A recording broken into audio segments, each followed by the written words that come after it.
Hey everyone, Mr. Happy here, and in this video, I'm going to be sharing with you my thoughts on Juno the First Walk, the first of 3 Final Fantasy XI themed alliance raids in Final Fantasy XIV, the Echoes of Vana'diel. For history, I am a longtime Final Fantasy XI vet. The game pretty much dominated hundreds of days of my time during high school and even early college. I've still gone back to it on occasion just to get a little bit of a kick, grind a thing or two out, and even finish new story quests that they've added, or check out new features that I was blown away were actually being added to the game after all these years. Now, the inclusion of this means a lot to me, even though I'm not really one of those, oh, Final Fantasy XI was the greatest thing ever, they should remake classic. I'm not one of those Final Fantasy XI fans. I just recognize that despite my sometimes harsher opinions about the game and its design, that it shaped my youth and actually gave me a lot of opportunities. I probably wouldn't be making this video right now today, and I wouldn't be regularly producing Final Fantasy themed content online if not for Final Fantasy XI, and I have to pay it respects for that. It was the first online community I was ever a part of, and with how difficult it was for me to socialize growing up, it was really the first place where I felt comfortable doing so, which allowed me to develop friendships throughout the rest of my life after I became more comfortable with talking to other people. It's crazy to think that as a game, it actually provided me all of those things, and I'm not even really talking about the game itself. It was more like it just facilitated me to be able to do those things with the way that it was designed. So that means I'm either going to be this raid's harshest critic or I'm going to be head over heels in nostalgia, but I managed to keep it somewhere in the middle, I feel. So how did they do with their Final Fantasy XI themed raid? Did it just bank on nostalgia, or was there some genuine effort put in here to really build something out within Final Fantasy XIV's world? And I was pleasantly surprised, because this is definitely one of the better starts to an alliance raid series that I feel like we've had throughout all of Final Fantasy XIV. Now, just to get it out of the way now before I talk about the actual story, I gotta say it was pretty astonishing to see the level of detail they got into. I expected stuff to be themed off 11, maybe a reference here or there, but the amount of references you'll hear me spew off in my initial reaction to actually doing the raid is way more in depth than I would have expected. They told us there would be memes and sentiment that would really drive a lot of the stuff they would reference, and they weren't kidding. They had little things like referencing really rare loot like the Byakko Haydite.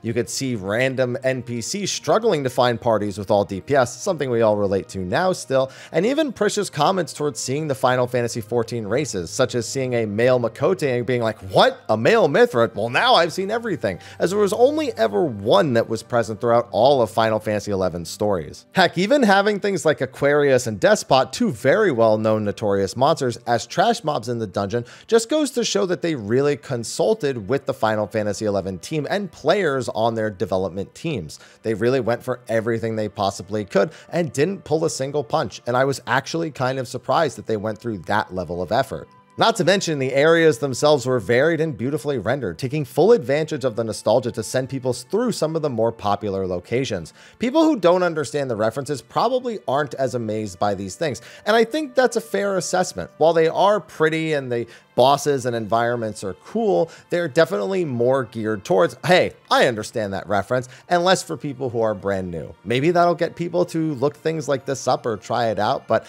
that's to be seen. Now, for the story itself, it's an interesting way of bridging the gap between the 2 games without ever really doing so. So for those who haven't done it, I am going to talk about the story now, so spoiler warning, though to be fair, I'd be surprised if you clicked on this having not already done Juno the First Walk. So let's get into it.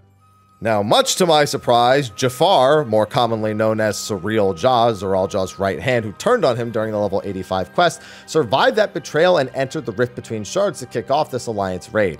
Here he saw visions of Vana'diel's memory and chose to use Electrop through the gate to build his own kingdom and take over Tuliyollal and probably the world in his image. All the zones, monsters, bosses, and the majority of the characters are simply made of Electrop, proving that it does indeed have many uses. And he plans to take a shade of Galul Jaja and empower it with the memories of Vana'diel to basically give the world an emperor to use it as his own personal tool, like he was going to do with Zoral Jaw.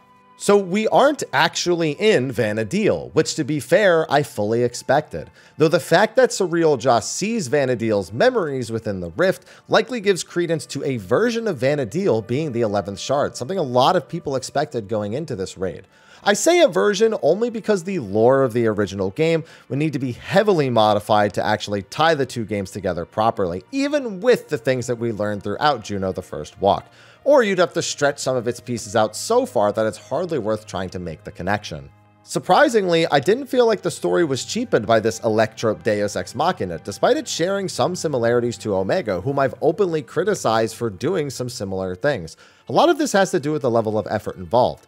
Omega was just effectively creating tournament fighters based on a story that it had heard somewhere, and we never got to really engage with them as characters. They were just meat sacks thrown in front of us. I said that it was just kind of a waste to use some of these most major villains to be like, hey, this guy's evil, he's going to be the last boss of this tier, and then throw Kefka and Exdeath at us. I've always said that implementations, like we have with Xande and the Crystal Tower, as well as Golbez in the Endwalker post-story quests, are more interesting to me than just fighting a boss for the sake of, oh, I understood that reference, which again does happen a lot here, but it's the detail they go into to try to ensure that you understand these characters, you understand their lore, and you understand that it all comes from something, and you don't just get a brief paragraph and go, well, that's fine. Echoes of Vana'diel is just giving us time with the more important characters and developing out their personalities, while building on the existential crisis for Prish and Alzal, worrying about technically not being real, something that's been kind of a theme with Dawntrail and dealing with the Endless in particular. And for the record, I'm fairly certain that Alzal is actually a random adventurer from the 11th shard, one who fought alongside a shard of Azem, as hinted at by Prish, who will make small references to he or she based on your character's gender. Anytime that happens, you can bet that Azem is going to be involved. So basically, through the use of Electrope and the memories of Vana'diel, they can do whatever they want with the story as long as the core of the conflict with Surreal Jaw, Prish, and Alzal actually goes someplace interesting. And this premise actually gives the team much more creative freedom for a change, allowing them to tap into the memories of actual players in a kind of meta way. Yeah, Surreal Jaw's talking about these memories he's seen of Vana'diel, but they're really just memories of the players who have played all those years, and it's kind of just like an in-game excuse to pull into those things. And that's why you have all the little memes and references throughout that. It's not like Final Fantasy XI wrote those types of things into its own game. We didn't have as much clever and witty text as we do nowadays, even though a lot of the game itself was text. We just had to be like, oh, that's a piece of legs that drops off that enemy, and the players make the rest of the story behind it, which then gets included in the little notes that we find in the Ruant Garden. So it's a pretty interesting prospect to be able to tap into nostalgia while still having a coherent story within Final Fantasy XIV itself. And I really expect them to tap into as many nostalgic references and memories as they possibly can in their two remaining tiers. And they can go to a whole lot more unique locations thanks to this premise.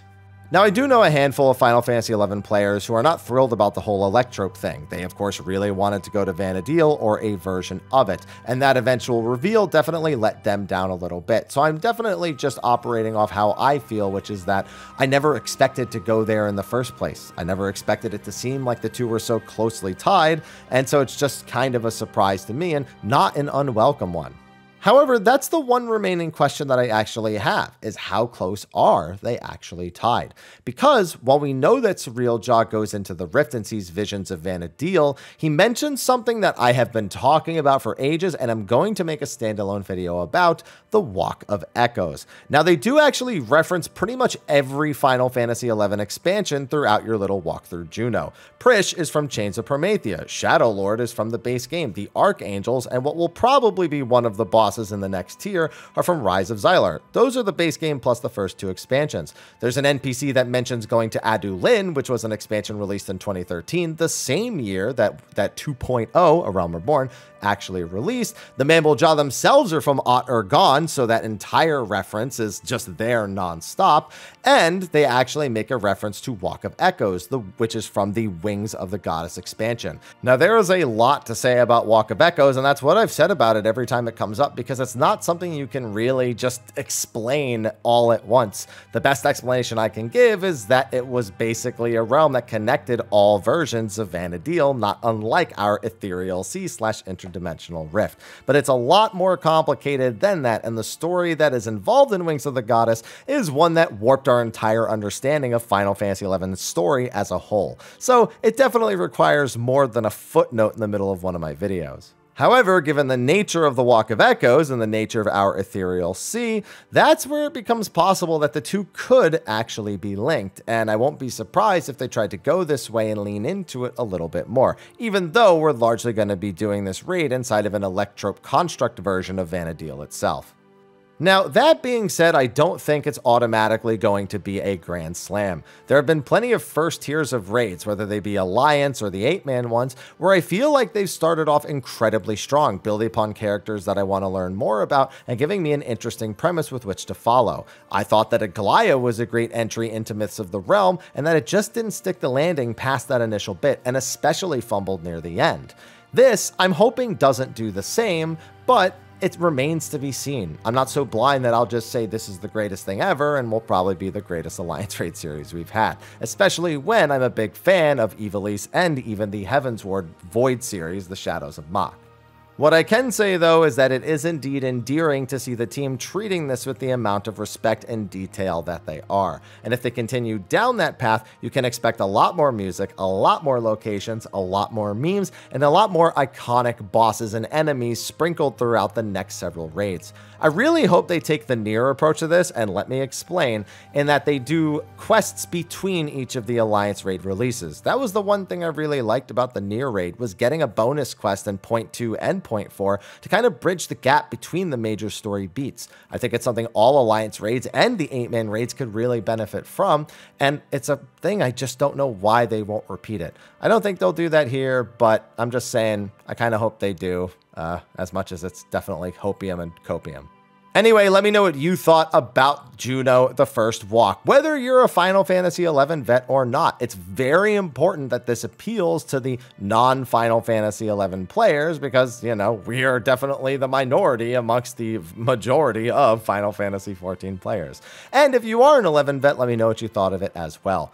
If you haven't watched any of my Final Fantasy XI lore videos explaining some of this stuff and how it operated in Final Fantasy XI, be sure to check those out. I also walk through the original version of Juno, and in my initial reaction and playthrough to this one, walk through and cover all of the references. Maybe I'll make a standalone one referencing or showing the reference of the original Final Fantasy XI version alongside its Final Fantasy XIV counterpart. That would probably be pretty fun. Anyway, thanks for watching this video. Be sure to like and subscribe, and I'll see you in the next one. Until then, take care.